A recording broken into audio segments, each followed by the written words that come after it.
Shalom. Shalom. We are here celebrating the festival of Sukkoth, or the festival of the ingathering. Right. And this is a foreshadowing of the marriage supper, or the marriage covenant of the Lamb to the bride. The King is coming back, Amen. our sovereign, our Hallelujah. King. And it's an oath, right? A marriage covenant. Right. Interestingly, this time of year is a time that you see election signs everywhere. Vote for this person or vote for that person.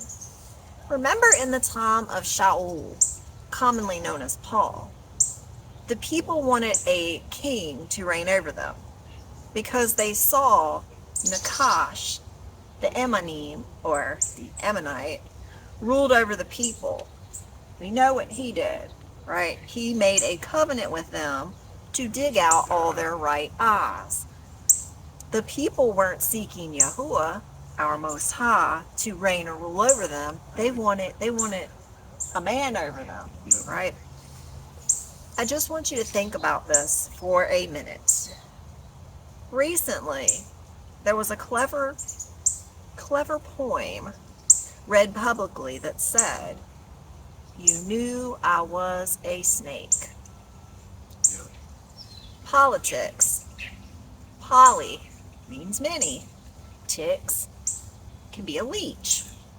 Something that sucks the life out of you instead of giving you life. That's right.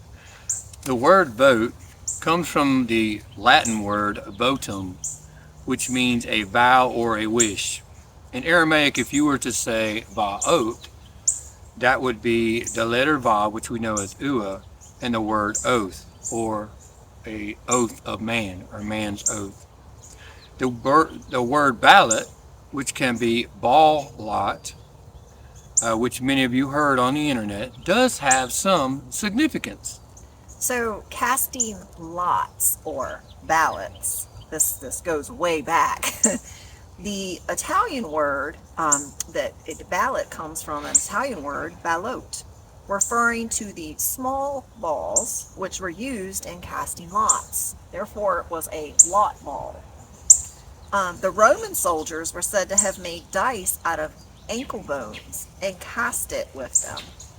The word Baal means Lord, husband, or owner. The word lot is Hebrew Strong's 3875, which means a covering or envelope, just as it does today, a vote in an envelope. A ball lot would be a covering of Baal. You must make a decision on whose covering you want. At the time of Shemuel, the children of Israel, they chose very unwisely. In 1 Samuel chapter 8, verse 1, and it came to be when Shemuel was old, he made his sons rulers over Israel. And the name of his firstborn was Joel, and the name of his second, Abijah, rulers in Beersheba.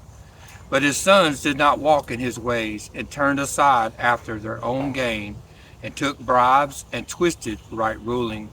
And the elders of Israel gathered together, and came to Shemuel at Ramah, and said to him, Look, you are old, and your sons do not walk in your ways.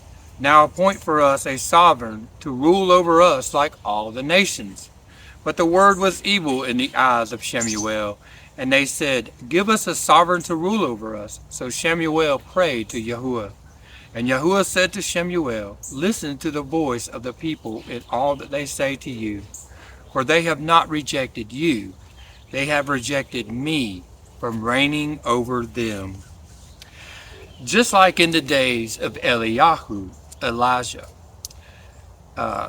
Eliyahu came to all the people and had them make a decision.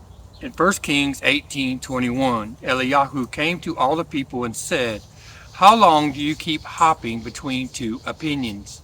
If Yahuah is Elohim, follow him, and if Baal, follow him. But the people answered him not a word. Notice that not one person stood up and said that they were for Yahuah. We the children stand and say, As for me and my house, we shall serve Yahuah. Come out of her, my people.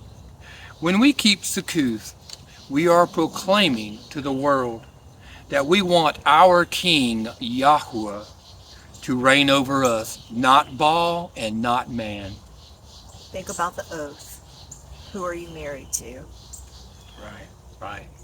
We just wanted to share that small message with you guys and tell you all that we love you as we do ourselves. Thank you, and shalom, shalom.